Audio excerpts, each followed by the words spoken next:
မင်္ဂလာပါအားလုံးပြောရမလားဟုတ်ကဲ့ပါ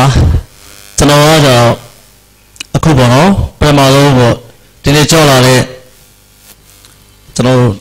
်မနေ့ကနိုင်တာမဟုတ်ပါဘူးနော် Instagram နဲ့အားလုံးတော့ Diamond Science အားလုံးနဲ့အတူကြောက်လာတဲ့ကျွန်တော်ရဲ့မိတ်ဆွေတငယ်ချင်းတွေနဲ့ကျွန်တော်ရဲ့မိသားစုတွေအားလုံးကိုပထမဆုံးအနေနဲ့ကျေးဇူးတင်ကြောင်းကျွန်တော်ပြောပြရတယ်ဟုတ်ကဲ့ပါ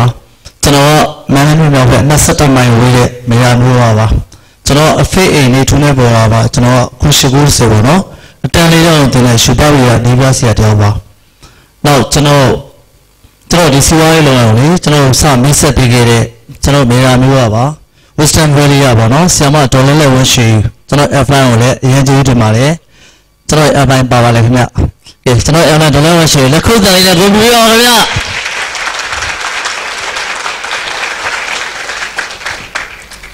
ဟုတ်ကဲ့ပါကျွန်တော်ဒီ Instagram ကစီးပွားရေးကိုလေကျွန်တော်ဆရာမမိတ်ဆက်ပေးတဲ့အခါမှာကျွန်တော်လုံးဝစိတ်ဝင်စားပါဘူး။ဘာကြောင့်လဲဆိုကျွန်တော်မှာတလားမှာကျွန်တော်ရဲ့ကျူရှင်လာတာကျွန်တော်7သိန်းလောက်ရှိပြီးသား။ကျွန်တော် Instagram လုံးဝစိတ်ဝင်စားဘူး။နောက်ကျွန်တော်ဘယ်လိုခေါ်မလဲနော်ပြင်ပမှာနန်းတက်တယ်။ကျွန်တော်မျိုးပါဆိုရင်ယူပါရီတာဂုံလို့ရှိအများဆုံးဆိုရင်ကျွန်တော်တက်ခွင့်ရှိရဗျ။နှစ်တိုင်း69မဲ့တပည့်ကျော်ကျွန်တော်နှစ်တိုင်း3ရက်တော့ကျွန်တော်အများကြီးပါခဲ့တယ်။အဲ့တော့ဒီစီးပွားရေးကျွန်တော်မလုပ်လဲဘာမှမဖြစ်ဘူးပေါ့အစီပဲမဝင်သားခဲ့ဘူး။အဲ့တော့အဲ့ဆရာမကလေကျွန်တော်ကိုလေသိလားဒီစီးပွားရေးလို့ကျွန်တော်အဲ့ဝါမှာတောင်းတင်တဲ့ခါလေကျွန်တော်ဆိုင်ရတဲ့တွေးလာပြီးကျွန်တော်ဒီစီးပွားရေးလုပ်ငန်းပြောကျွန်တော်အရင်ဆင်းရတယ်။ဖုန်းနေဆက်တယ်အဲ့ဆရာမဖုန်းကျွန်တော်ဘယ်လိုလဲလုံးဝလုပ်ထားတယ်။လောဖုန်းတော့မကင်တော့ဘူး။အဲ့တော့ဆရာမဆုံးမလျှော့ဘူးဗျ။တော့ပဲအေးစင်လို့မျိုးပဲ။လက်စမီမှာအချိန်မောမများစွာမှာအောင်မြင်ခဲ့တဲ့တော့ပဲအေးစင်တိုင်းနဲ့အရင်တူတယ်။အဲ့တော့သူဖုန်းကိုအဲ့ဆရာမဖုန်းကျွန်တော်မကင်တဲ့ခါမှာဆရာမကျွန်တော်အဆောင်လဲလာတယ်။တူလာတဲ့ခါကျွန်တော်အများနဲ့ပုံနေတာအဲ့လိုနဲ့ကျွန်တော်ဒီစီးပွားရေးကိုပေါ့ကျွန်တော်လုံးဝစိတ်ဝင်စားခဲ့ပါဘူးအဲ့တော့ဆရာမတွေကနောက်ပိုင်းကျွန်တော်ဘယ်လိုမှပြောလို့မရတဲ့အတွက်ကျွန်တော်ရဲ့ဒီကနေ့အရင်ကျွန်တော်ဆရာကိုကျွန်တော်လေးစားပါတယ်ကျွန်တော်အခုလိုအဆင့်တနေရာတွေကျွန်တော်ရောက်ခဲ့အောင်ကျွန်တော်အဆက်လမ်းညွှန်ပေးခဲ့တဲ့ကျွန်တော်ဆရာဒေါက်တာဟင်းထုတ်ပေါ့နော်အရင်ကျေးဇူးတင်ပါတယ်ကျွန်တော်ဆရာဒေါက်တာဟင်းထုတ်ကိုလက်ခုပ်တန်လေးနဲ့ဂုဏ်ပြုပါအောင်ခင်ဗျ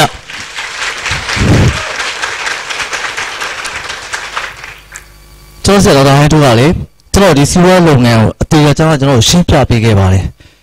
ကျွန်တော်ဆရာလည်းအများကြီးဆွေးနွေးခဲ့တယ်ကျွန်တော်2လအတွင်းမှာဒီစီးပွားလုပ်ငန်းကပေါ့နော်တကယ်ဟုတ်လားဆိုကျွန်တော်ဘောတွက်နေကျွန်တော်အစားဆုံးကျွန်တော်လုံးဝတွက်ကြည့်တာကျွန်တော်ဆရာ9ယောက်ထိုင်တွက်တာ10လောက်ကြာတယ်အဲ့လိုတွက်ရရောမှန်သွားပြီဖုန်းရတဲ့တော့မှန်သွားပြီအဲ့ဆိုတကယ်ပြရဟုတ်လားပေါ့အဲ့တော့ကျွန်တော်စပြီးတော့စူးစမ်းတဲ့အခါမှာကျွန်တော်မြန်မာနိုင်ငံမှာဒါမှစတော့မှမထွက်သေးဘူး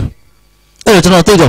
ရုံးတော့မယုံကြည်သေးဘူးဒါလည်းပေါ့နော်အဲ့မှာကျွန်တော် van မှာလေကျွန်တော်ဟိုတပည့်ကျော်ရှိတဲ့ခါမှာကျွန်တော်မမေကင်မောလာ van လို့ကျွန်တော်လမ်းဖုန်းချိန်ပြီးကျွန်တော်မေးကြည့်တယ် Instagram ကိုဝင်တကယ်ပေါ့ငွေတကယ်လွတ်ပြရဟုတ်လားပေါ့ကျွန်တော်မေးကြည့်ပါတယ်အဲ့ဒါရဆိုင်ဟုတ်တယ်ပေါ့အဲ့ဆိုရင်ကျွန်တော်စပြီးစူးစမ်းကြည့်မယ်ပေါ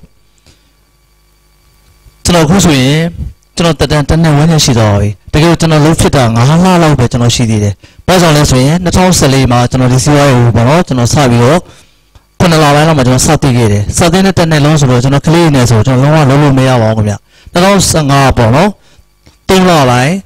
းအားလုံးစနေဆောင်ဝယ်ကျွန်တော်ပြီးတဲ့အခါမှာဒီစီးပွားရေးကိုတစ်စိုက်မဲ့ကျွန်တော်အရင်စူးစမ်းခဲ့ပါတယ်စူးစမ်းတဲ့အခါမှာလည်းကျွန်တော်အခက်အခဲအများကြီးတွေ့ခဲ့ရပါတယ်ဒီစီးပွားရေးကျွန်တော်လုံးဝကိုလက်မကြည့်ချင်တော့ကျွန်တော်အရှမ်းကိုဒုက္ခရောက်ခဲ့ပါတယ်အခက်အခဲများကျွန်တော်မျိုးတောင်ကျွန်တော်ချခဲ့ရပါတယ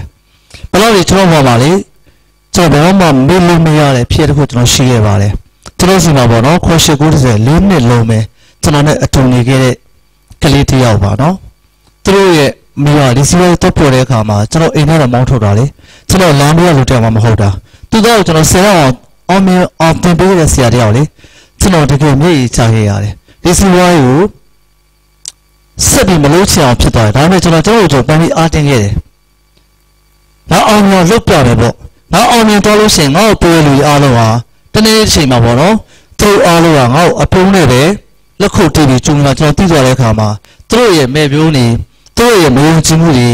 ကျွန်တော်ကိုတက်တက်လောက်တော့ပါကျွန်တော်အားတစ်ခုကျွန်တော်ရအောင်ရှူခဲ့တယ်ယူပြီးကျွန်တော်စိတ်တွေအရန်စားနေမှာကျွန်တော်ဆရာဒေါက်တာဟင်းတို့ကျွန်တော်ဖုန်းဆက်အကူကြီးတောင်းပါတယ်ဆရာကျွန်တော်ဘယ်လောက်ဝေးရခီးရဖြစ်ပြသည်ကျွန်တော်ဖုန်းထဲကနေအမြဲတမ်းအားပေးခဲ့ပါတယ်နောက်ကျွန်တော်အရန်စိတ်တွေကြားပါတယ်ကျွန်တော်အများကြီးရှိခဲ့ရတာပါဒီ manager ကျွန်တော် meeting ပွဲမှာဆရာကျွန်တော်ဆရာဦးကျိုးဆက်တို့ကိုစားအောင်လုပ်ရှိပါတယ်ဟုတ်လား ကိုယ်ကျွန်တော်တို့ပေါ့နော်သူတို့ရဲ့ meeting ပွဲတွေမှာကျွန်တော်ဖြစ်နေအောင်ကျွန်တော်လာခဲ့ပါလေလာပြီးကျွန်တော်အားတစ်ခုကျွန်တော်ပြန်ယူခဲ့တယ်ရတဲ့အားကိုကျွန်တော်အသုံးပြုပြီးတော့ကျွန်တော်မိသားစုအားလုံးကိုလည်းကျွန်တော်အားတစ်ခုနဲ့ပြန်ပြီးတော့ကျွန်တော်ရောက်အောင်ကျွန်တော်စူးစမ်းခဲ့တာပါနောက်ဒီစီဝါလုပ်ငန်းကိုလေကျွန်တော်ပေါ်မှာလေစတဲ့စကဘာတွေဘယ်တော့မှကျွန်တော်မိမှာမဟုတ်တော့ပါဘူးဘာလို့ကျွန်တော်ပေါ်မှာဆိုရင်အခုဆိုအရာမဲ့ပြောင်းလဲသွားပါပြီကျွန်တော်ရဲ့လာစားလဲကျွန်တော်ခုနလစလာကိုကျွန်တော်ပူပြီးရှားနေပါပြီဗျဒီစီဝါလုပ်ငန်းပါလေဟုတ်ကဲ့တော့အရှင်တော်ပေါ့နော်ကျွန်တော်ဆရာတယောက်ဆိုတော့ကျွန်တော်တို့ရဲ့ပတ်ဝန်းကျင်နည်းနည်းလေးပဲကျွန်တော်ရောက်တာဗျတော့ကျွန်တော်ဒီမန်းလေးမြို့မှာမာရန်လူဖီယာတလားတစ်ခေါက်ကျွန်တော်လာမဖူးဘူးအခုဒီစီဝါမှာကျွန်တော်တို့ပေါ့နော်ကိုကဘာကိုပတ်လို့မပြောပါနဲ့ကိုမြန်မာနိုင်ငံအတွင်းတော်လူတွေကပြန်มาရောက်ဖို့ချလို့လေအခုဆိုကျွန်တော်ဒီစီဝါလုပ်ငန်းမှာကျွန်တော်မြန်မာနိုင်ငံအနှံ့ကိုကျွန်တော်ရောက်နေပါခင်ဗျဟုတ်ကဲ့ပါကျွန်တော်မိသားစုဝင်မရှိတဲ့အတိုင်းဆို AR တိုင်းနဲ့ကချင်ပြည်နယ်နှစ်ခုပဲကျန်လာတော့တယ်ဗျဟုတ်ကဲ့ပါ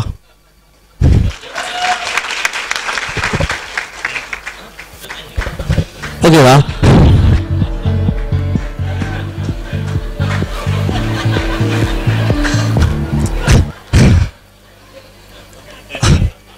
ဟုတ်ကျွန်တော်လေဒီစီဝါယူကိုလေကျွန်တော်ဘာဆောင်ဝင်လုပ်ခဲ့ဆိုတဲ့အချက်ကလေကျွန်တော်ဒီနေ့မှစာတင်နေပေါ့ကျွန်တော်ဒီနေ့ပတ်စံရမယ်မနေ့ကကျွန်တော်စာမတင်တဲ့နေ့မှာကျွန်တော်ငွေတုံများဖြစ်သွားပြီတကယ်လို့ကျွန်တော်နေထိုင်မှာကောင်းဖြစ်သွားရင်စီဝါကိုဘာဝညာဝင်တော့လိုက်ရင်ကျွန်တော်ရဲ့လာတာကဝင်ငွေရမိုင်းနဲ့အနှုတ်ပြသွားပြီပေါ့တကယ်လို့ကျွန်တော်တည်သွားရရောကျွန်တော်အိမ်မိသားစုကကျွန်တော်နေမှာဘုံမှာအစားလာတင်ပြီးလို့မရဘူးလေ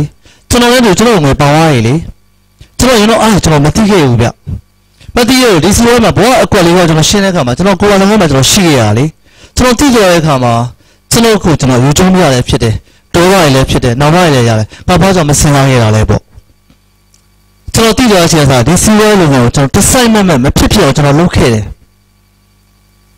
တခါလေးပေါ့နော်အရင်စီးလေးကြတဲ့အခါမှာကျွန်တော်ရုံးကြီးတဲ့တခြင်းလေးကိုအမြဲတမ်းထောင်းလိုက်ဗျအမြဲတမ်းလေးဆိုဖြစ်တယ်နောက်ကျွန်တော်ဝစ်ချထဲမှာဆိုကျွန်တော်တော်တော်ဟဲ့တို့တော်တော်စားလေးတို့အများကြီးပေါ့နော်ကျွန်တော်စကားပြောဖြစ်တယ်ပေါ့ကိုစိတ်ရနေတဲ့အခါမှာဝစ်ချက်ကိုကျွန်တော်ညဆို9နာရီဆိုရင်ကျွန်တော်ခုဝစ်ချက်မှာကျွန်တော်ရှိရဗျစက်တွေကျွန်တော်ရဲ့ဆွေးနွေးကြတဲ့ရင်ဖွင့်ကြကဏ္ဍမှာကိုအခက်အခဲတွေအားလုံးကျွန်တော်တင်ပြကြတယ်ပေါ့အဲ့မှာကျွန်တော်ဘာအများကြီးသိခဲ့ရလဲဆိုတော့ကိုမသိတဲ့တခါလေးပေါ့နော်ကိုမင်းမထင်တဲ့မင်းဝန်းနေမျိုးအရန်သိလာခဲ့တယ်အဲ့ဒီမှာဆိုအရန်ပေါ့နော်ကိုအောင်မြင်တို့အရန်ကျေးဇူးတင်ပါတယ်ကိုအမြင်နဲ့ကျွန်တော်မေးဖို့အမိပြီတယ်အများကြီးလေးဖြစ်ပါတယ်ကိုအမြင်ဆိုကျွန်တော်မြန်မာလေးအများကြီးရခဲ့ပါတယ်ဒါကြောင့်ဒီကကျွန်တော်မိတ်ဆွေအားလုံးကိုကျွန်တော်ပြောချင်တာကလေလူတိုင်းမှာကိုတက်မဟုတ်ရင်တောင်မှကိုချစ်တဲ့မိသားစုကလူတိုင်းမှာရှိနေခဲ့ကြတာပါ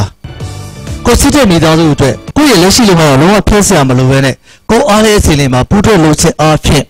အပေါ်မှာတစ်ခုကျွန်တော်ရရှိခဲ့မှာပါတနေ့နေ့တစ်ချိန်မှာလေကျွန်တော်တို့ရာကိုယ်တော်လည်းမဆန့်ရင်စံတော်လည်းမကူရင်လောက်ရကျွန်တော်ထွက်သွားရင်တောင်မှကိုချစ်တဲ့မိသားစုအတွက်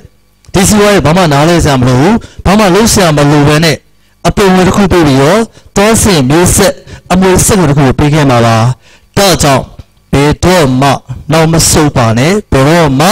နောက်ပြန်မလှည့်ပါနဲ့ဆွေးစီသူတိုင်းအောင်ရရမည်ဆွေးစီသူတိုင်းအောင်ရရမည်ဆွေးစီသူတိုင်းအောင်ရရမည်ဟုတ်ကဲ့ပါအားလုံးကျေးဇူးတင်ပါတယ်